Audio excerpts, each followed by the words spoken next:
Hello, everyone. Welcome back to another iteration of Cosmic Consciousness Cabaret.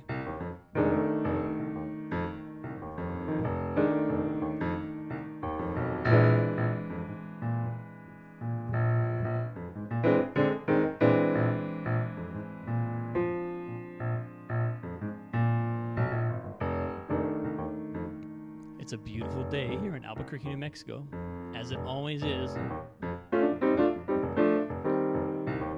I suppose I shouldn't show off about that. This part of the country has beautiful weather.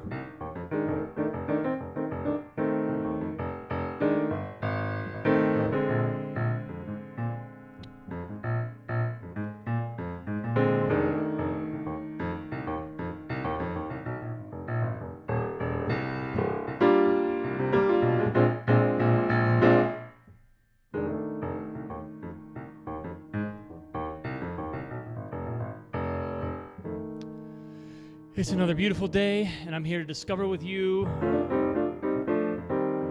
something about the nature of the universe. We're going to just kind of explore together, as usual. I've got some things I'd love to talk about, and hopefully we'll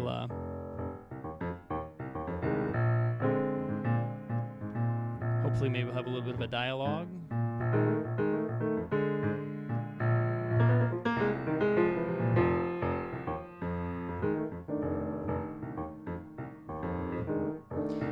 One of the things I want to talk about today that has been coming up in these cabarets for the last couple of performances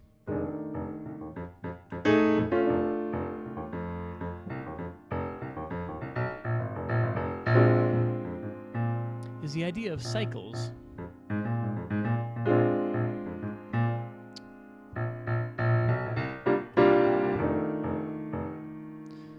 Cycles in nature, cycles in life. You know, there's this thing about when we go deep into inner work, what we might call spiritual work, or any kind of work that takes us into the ultimate nature of reality. We might also call that activity play. We come across cycles. We find ourselves in the position of identifying that the world, and especially the part of the world that we can see, happens in cycles.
You know, in these cycles,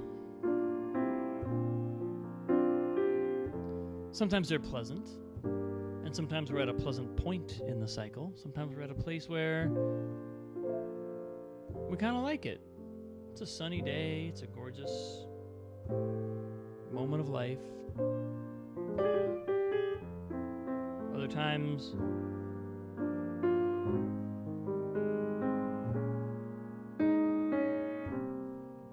we find ourselves in the cold. We find ourselves at a part of the cycle where it's maybe a part that we wish we could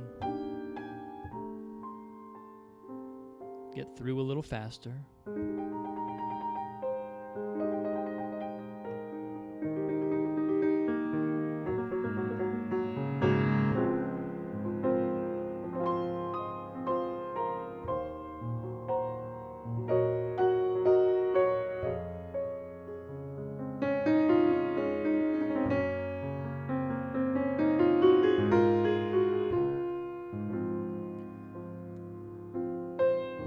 And if you really think about it, it's almost like everything is a cycle. Old age, youth and old age are a cycle. From the largest time scale, over the course of one life, of course, it feels like a linear progression.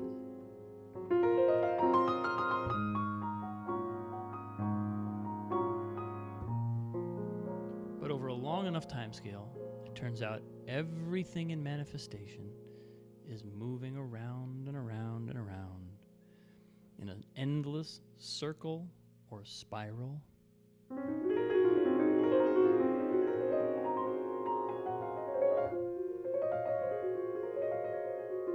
And if we can embrace these cycles and sort of understand that they're here to help us,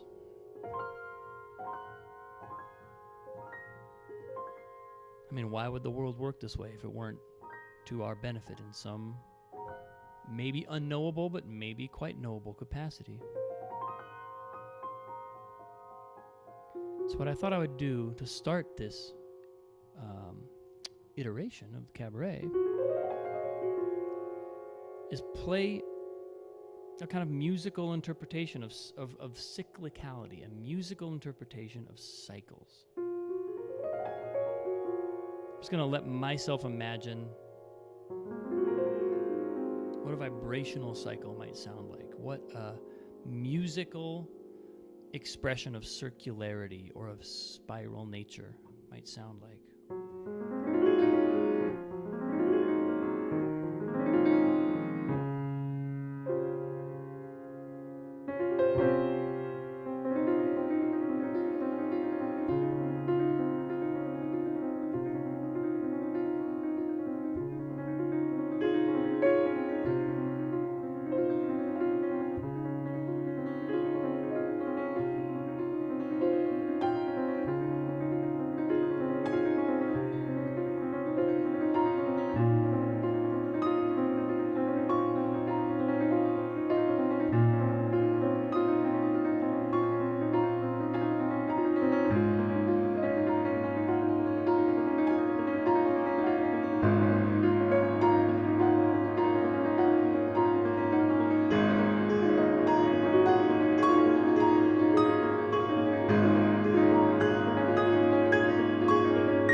that sort of inadvertently morphed into another song that is very specifically about cyclicality, Night and Day. Night and day, the ultimate cycle. The cycle of the people, so to speak.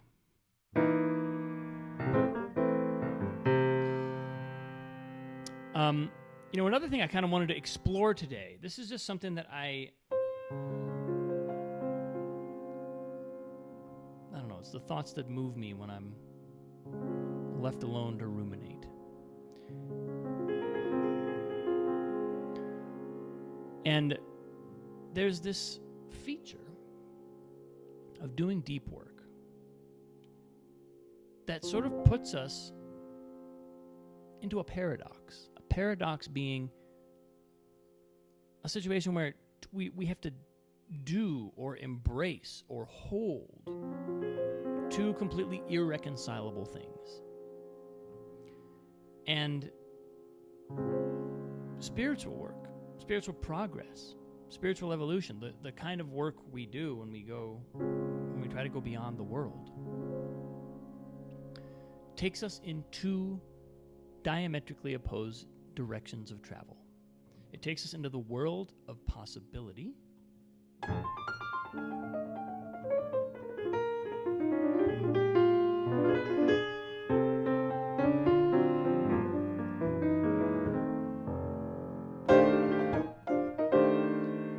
different things that could possibly happen, the achievements we might have, the ways we might change, the patterns of inhibitive thought we might dissolve, all the ways we might free ourselves from the conditions of now and become something new, become something that we've never even maybe known before, never known we could be. That's one direction of travel. It's in the direction of infinite possibility.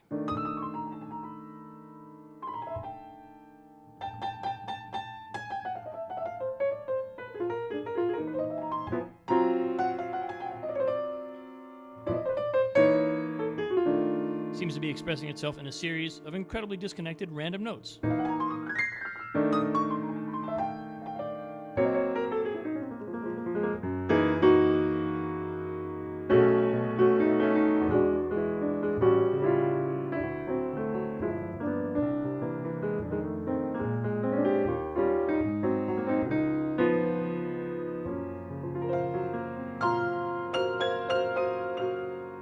Music has a beautiful cycle built into it, incidentally, called the circle of fifths. We just tumble down through the keys.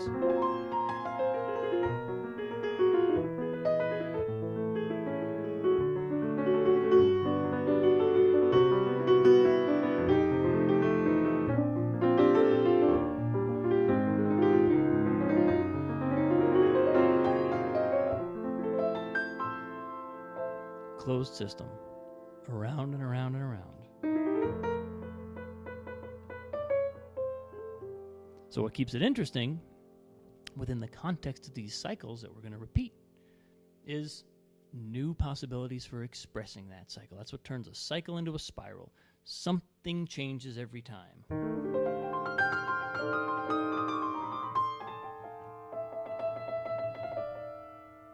There's something new emerging in every moment. One direction of travel.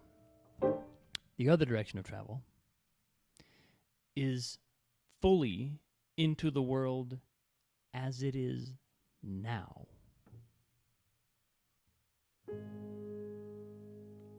No embellishment, no change.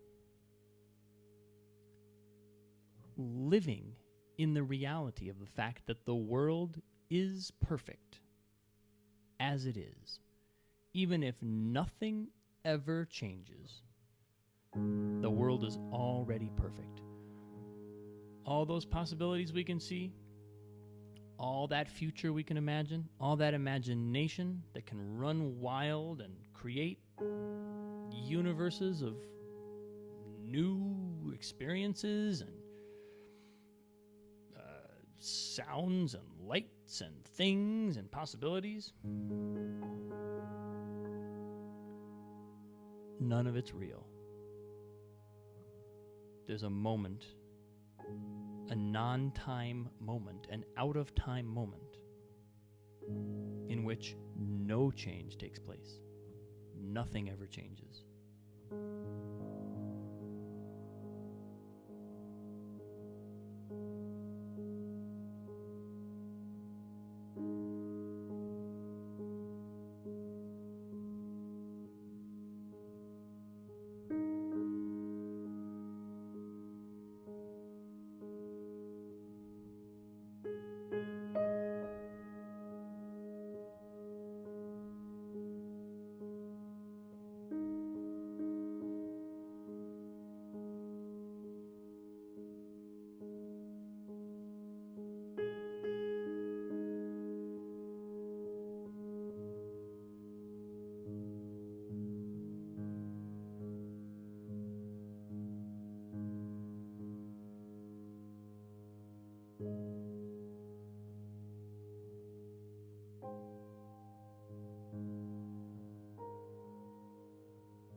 It's hard to express it in music because you need to create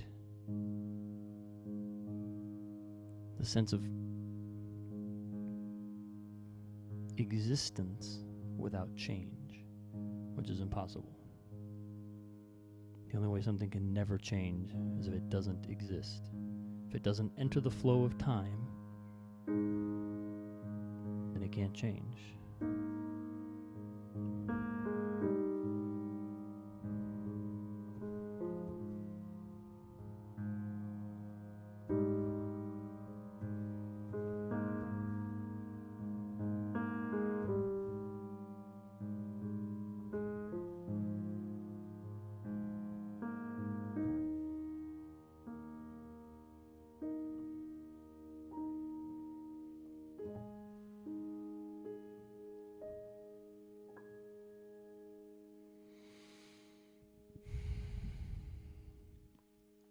And these two halves of our coin, these two halves of reality, and they're both real,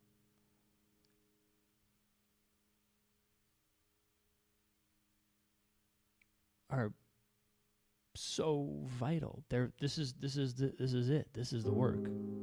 How do we put these two things together? How do we sit with the reality that nothing ever changes if we just allow our mind to rest into the moment and to embrace the beingness of being? How can we find that space?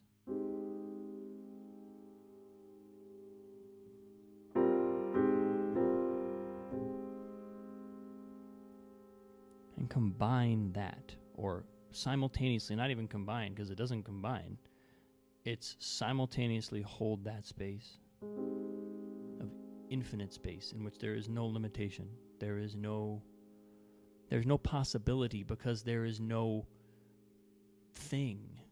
There's no possibility because there's no limitation. Possibility exists within limitation. You're here, this is what's possible. No limitation, there's no possibility. There's simply infinite potential. So how can we hold that and then at the same time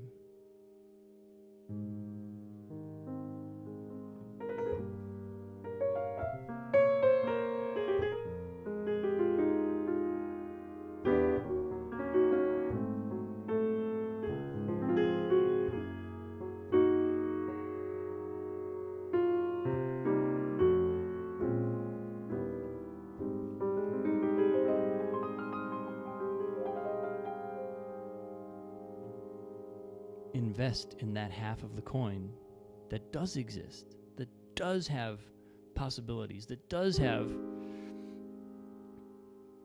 experiences, that has where newness is available. We can change who we are because there's now a we.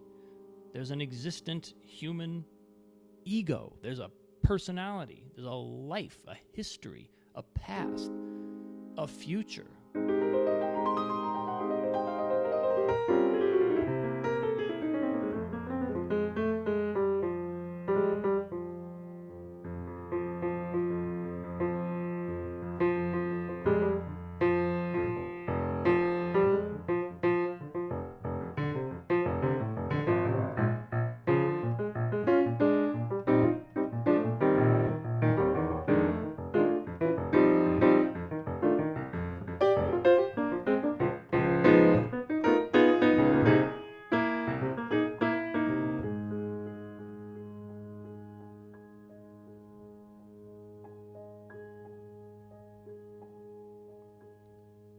We're back in being.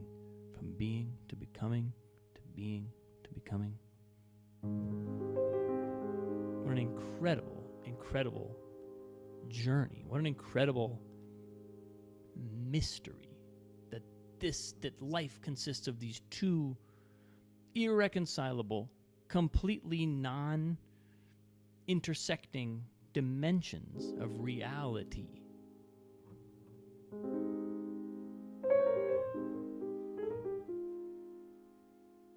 And in the world of time and space,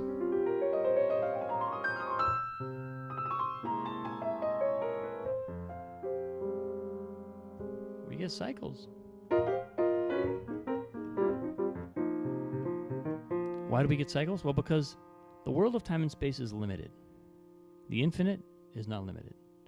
But if you have limitation, imagine limitation like a globe. Imagine limitation like a ball. The universe, the Big Bang, expanding outward like a ball. There's an edge to it. There's a limitation to it. Well, anything that happens within it has to circle back. There's nowhere to go.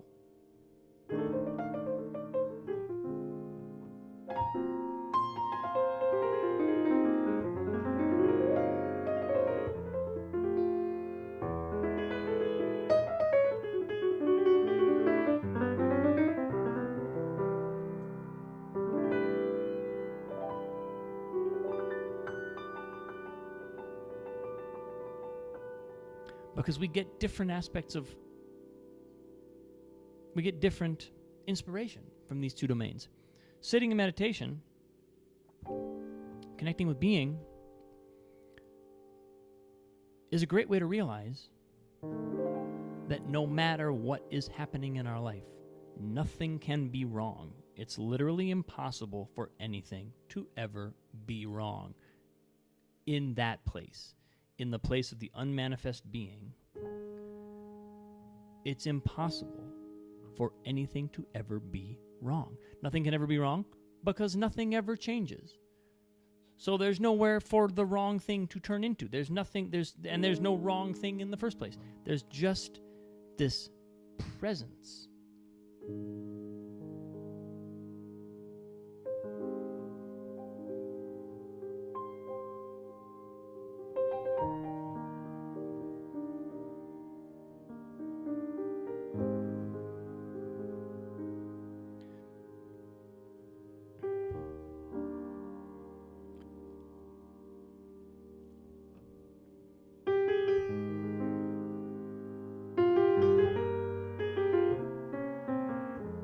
But we all know that that's not where it stops. We all know that going out to a cave somewhere and meditating for the rest of our lives, there's something not quite fulfilling about that. We know that there's something else. There is this limited, made of concrete stuff and people and relationships and problems and challenges and opportunities and possibilities.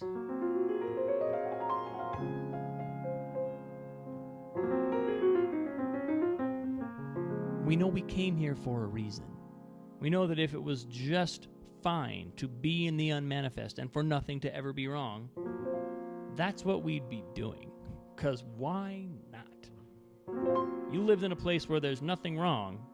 Why are you going to go be born into a place where there's all kinds of stuff wrong? Either every single human life is a totally misguided affair, or else there's something else going on here.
That's an old jazz standard. Softly as in a morning sunrise. Something about a sunrise is coming through. The cyclicality of the days. I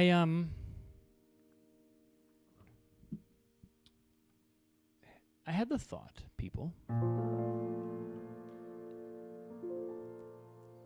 You know, a friend of mine asked me after the last cabaret. She said, what if you were going to take yourself on a meditation? What would that look like? What meditation would that be? Could you go on your meditation and bring us along? And I thought that was an ingenious idea. So I thought I would do that today. I have imagined a meditation that felt like it spoke to me, came sort of very freely. And I thought I would take you along for the ride.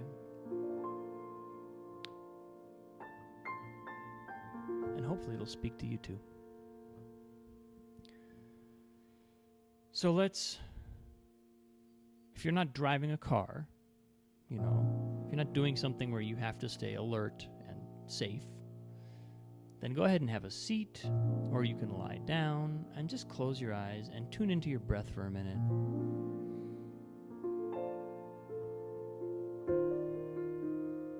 Just feel your breath coming in and out.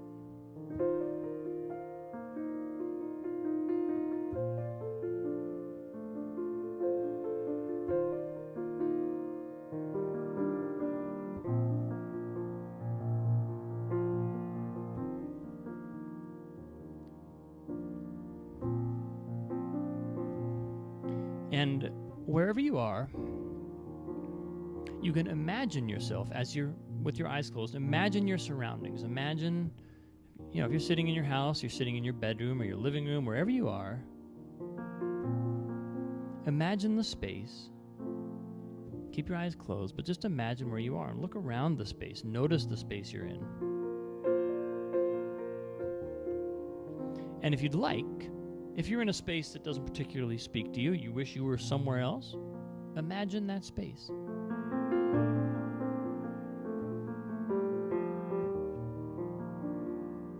Just give yourself a minute or so to settle into wherever it is you'd like to be.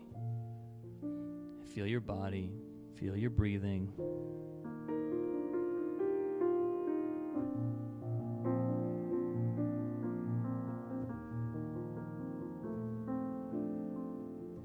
And now imagine, take a moment to think about and articulate to yourself one thing that you really wish you could change in your life. One thing that you wish were different. Maybe it's something you'd like to have. Maybe it's something you'd like to be or become.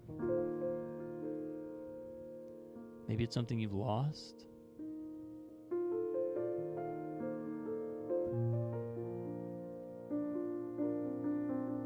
You're going to imagine one thing in your life changing.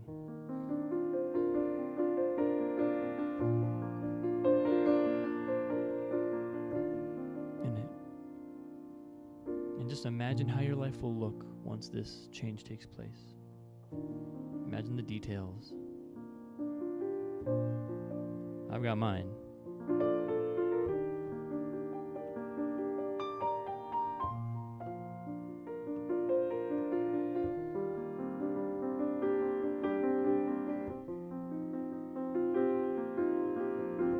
Now imagine yourself, don't do this, but imagine yourself standing up from your chair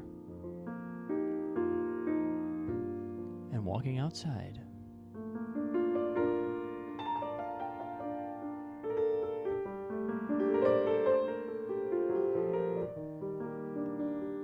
And as you step outside, you're not stepping outside where you actually live or where you actually are. You're stepping outside into an old mountain mining town. You step out the door and you're in the mountains.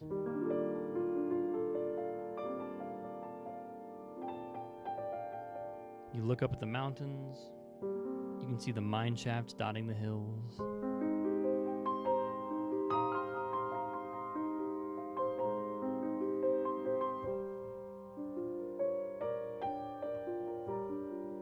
And just take in the scene. Take a look around. Look at the mountains. Look at the buildings. Look at the houses. The people.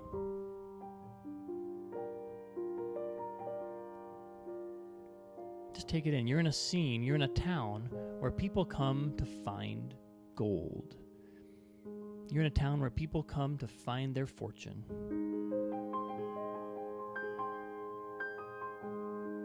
To get rich.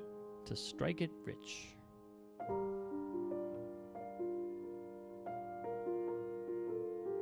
So just take a little stroll around and notice anything that catches your eye.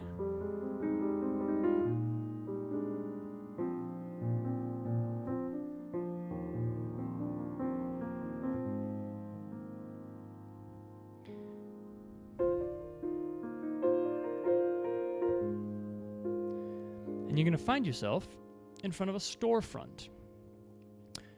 You know, and in keeping with the theme, let's make it an old-timey storefront. Might say general store or one-stop shop, something kind of befitting a mining town. And you realize as you look at this storefront, oh my God, this store sells the thing I'm looking for. They have it. You know they have it. Maybe you can't see it, but you know, somehow you know that they have this thing that is going to change your life. And it doesn't matter if it's not a thing, they still sell it.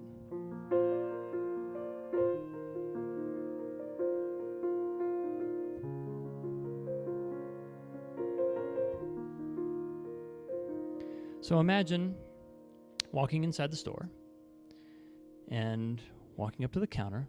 This is an old-timey store. It's one of those ones where you have to walk up to the counter and tell the clerk what you want. So you walk in and you see the clerk standing behind the counter, and you walk up to him and you say, I'd like your life changed. The thing that you want more than anything in the world. The thing that your treasure, we'll call it. You ask the clerk for your treasure. And the clerk hears your question and nods slowly, says, yes, we have that. And he reaches under the counter and he pulls out a shiny black box. Beautiful, polished ebony black box. And it looks almost magical on the counter, and you undo the hinge and you open it up and you see a glowing light inside. This is it.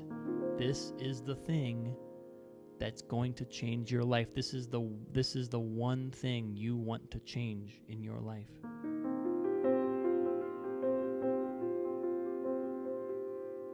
And you pick it up and it glows in your hands, and you can feel the energy of satisfying this desire coursing through you. Here it is. You found it. It's finally here. And you ask the clerk, what does it cost?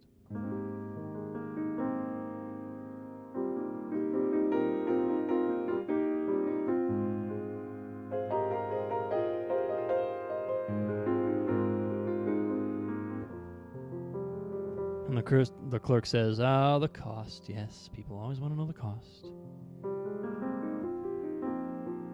He says, well, it's not cheap. The price of this thing is nothing less than your unconditional joy. Give me that, and you'll have your treasure.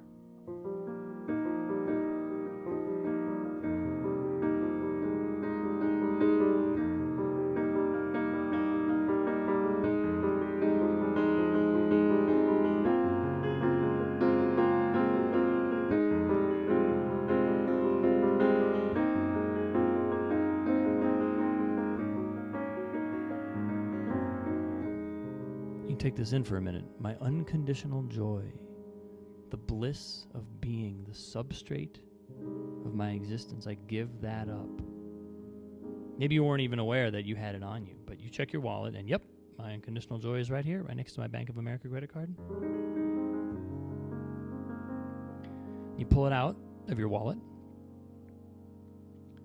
Your unconditional joy is a large gold coin.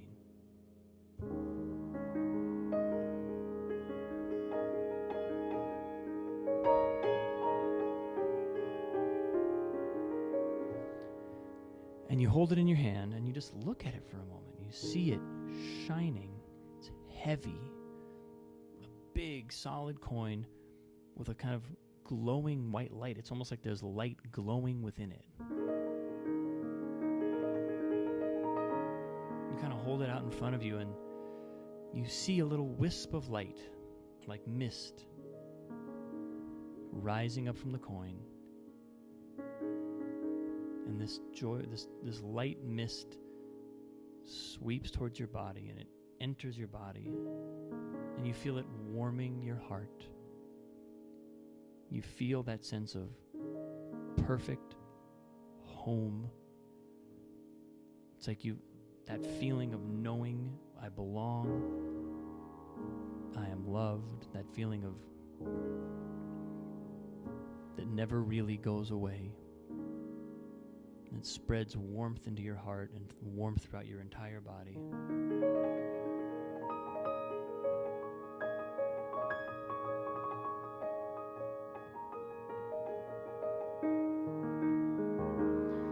And then that warm white light mists out of your body and starts to just explore the entire store. It's illuminating all the things on the shelves. It's darting around. It's exploring the place like Tinkerbell. It just lights up corners and everything it touches, it laughs.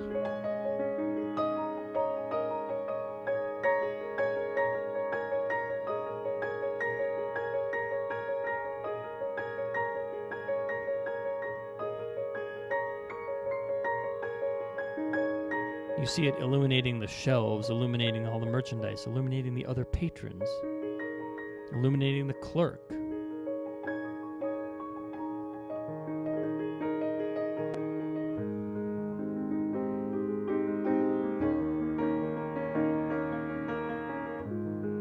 You just watch it dance around the space.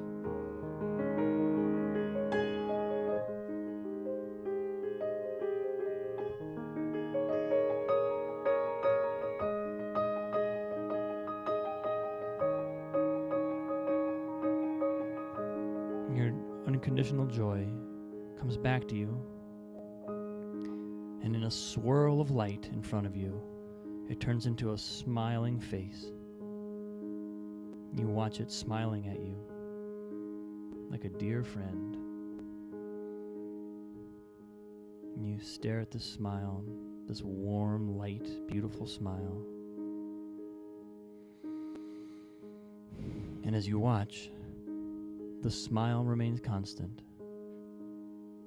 But all around the smile, the face transforms into face after face after face. You see your loved ones, friends, anyone you've ever shared a moment of connection with in your whole life, anyone you've ever held dear. You might see people in your life now or people who have gone. And all of their faces smile at you and just beam love into your eyes. And you watch this for a few moments. Your heart and your eyes and your mind and your entire being filling up with light and warmth.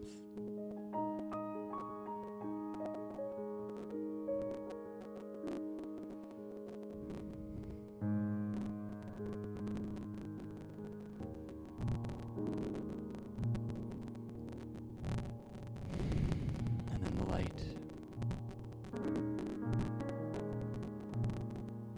winks goodbye, gives you one last smile, and swirls back down to the gold coin.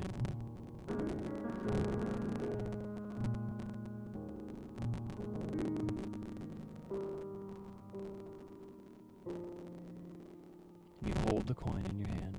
You feel the weight of it. You watch it still glistening and glowing, as though it has a galaxy inside of it, as though it has a universe inside of it.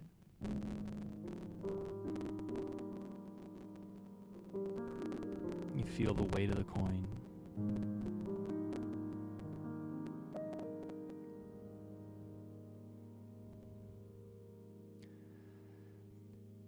And the clerk watches you this entire time.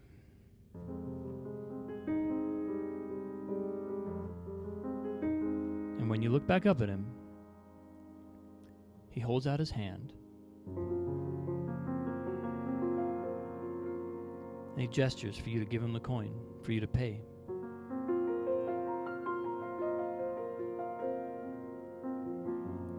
So you look into his eyes.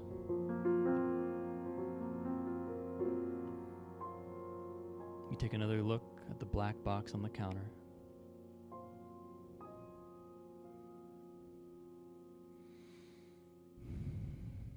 And you say to the clerk,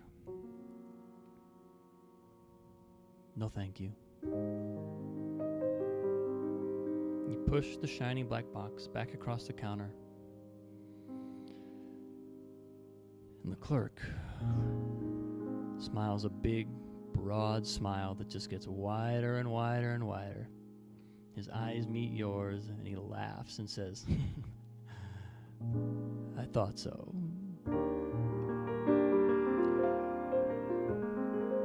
And immediately the clerk starts to float off the ground up towards the ceiling. He just drifts upward like he's made of air, smiling and laughing. And then you look around and you notice everything in the store is beginning to float upwards. Objects are floating off the shelves. They pass right by your face like you're in a weightless environment. Everything is swirling up towards the ceiling in a kind of misty light. The furniture starts to float. And finally, you begin to float up off the floor. And you watch your feet leave the ground, and you feel yourself just starting to levitate and hover up into the air. And you watch and wonder as the walls of the store begin to dissolve. The counter dissolves. The windows, the entire store is turning into mist and swirling upwards.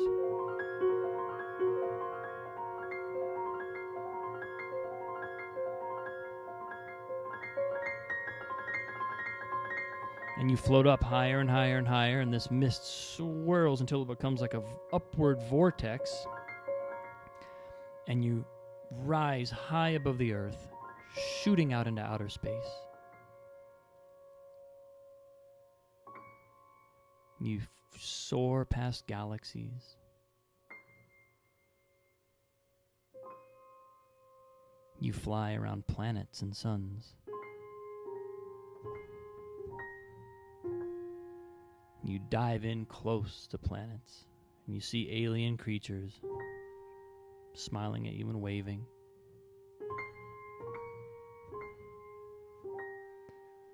And you sail deep out into the black of space,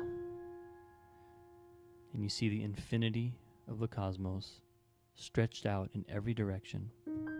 Vast, black space.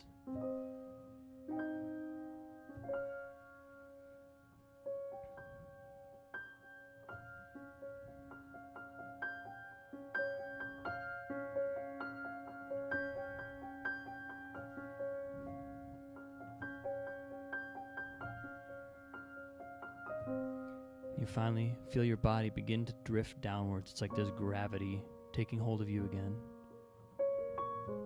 You see planet Earth underneath you, way in the distance, down beneath your feet.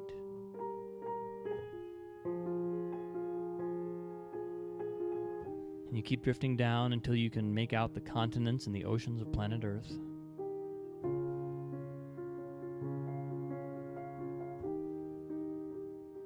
You keep drifting down until you can make out the general landmass that you live on, the continent, the part of the planet that you are headed for, where your house is, or where you started. You get even closer and you can see your city. The landmarks, the buildings, the geographical features.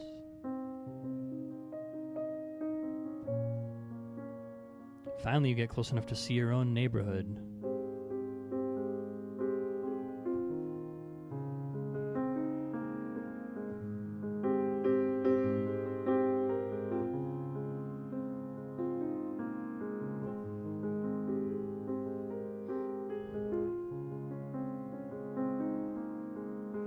Your own house.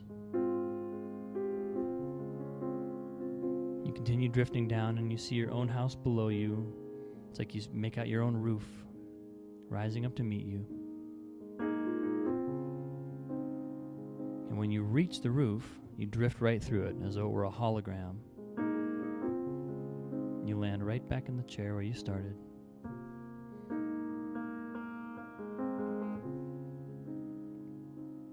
And you settle into your chair. And you feel your spirit catching up with your body as it lands back on Earth. You let yourself just kind of settle into that physical body again. Let your spirit come back, your psyche come back. Let everything root back into matter.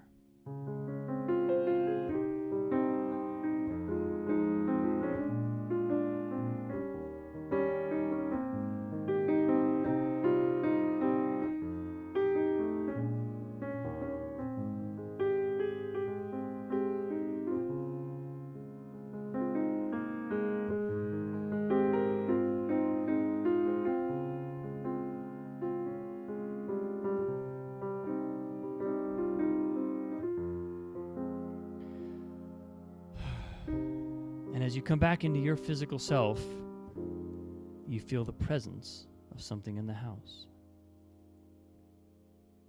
Somehow you know your treasure is in this house. And in a flash, you remember where oh, that's where I left it.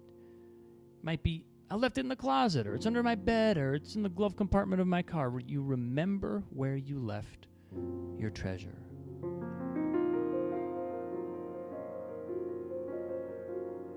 And then with total ease and total relaxation, you go retrieve your treasure.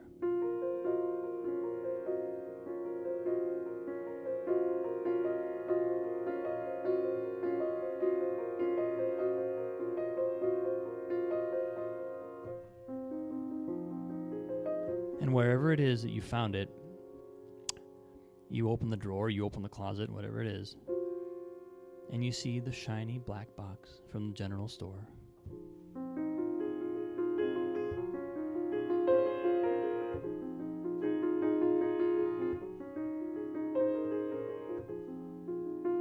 You feel the weight of it. This is a reliable thing, and it's yours. You open it up, and you see that warm light coming from inside. You close it, and you place this shiny black box somewhere that you're going to remember.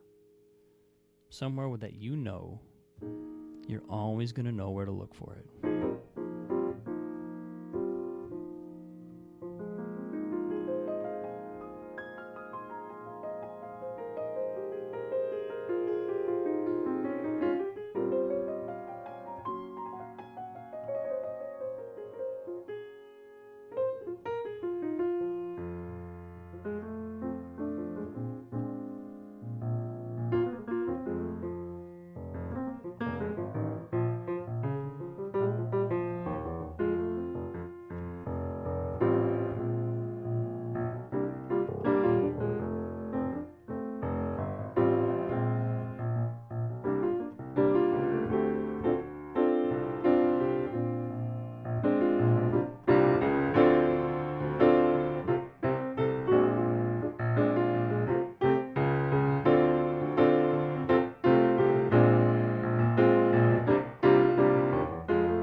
and gentlemen, thank you so much for joining me today. You have been a wonderful, wonderful audience. Oh my God, this is so much fun. I truly, sharing this with you is absolutely just one of the most beautiful things I can imagine. And I keep discovering new things. I keep discovering new ways of putting the relationship of the entire universe into music. It's something that's just, well, what can I say? It's what I do when you leave me alone too long. I do want to give one shout out today because it is Melanie Williams' birthday. And I don't know if she's on the call. I can't see the comments. She may be here, she may not, but either way, she's going to watch this later. So I want to just quickly...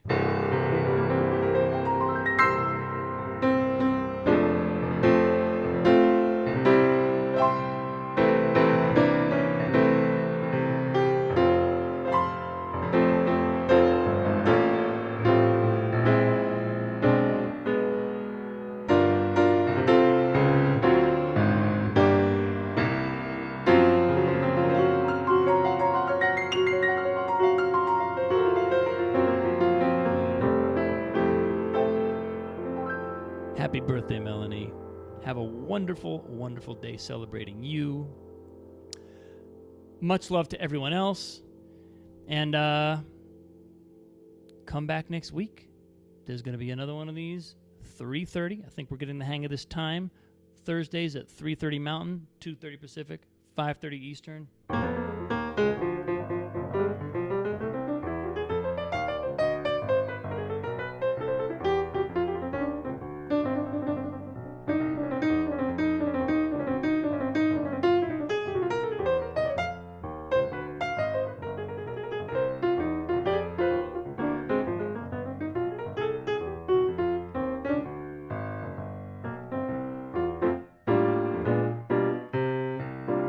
It's such a pleasure every week, and it's such a wonderful, wonderful, wonderful experience to just see how we can meet in this place and what we create together. I've said this before, but I feel like what I'm doing here very often feels like it's coming through. It feels like it's coming actually from you in some ways.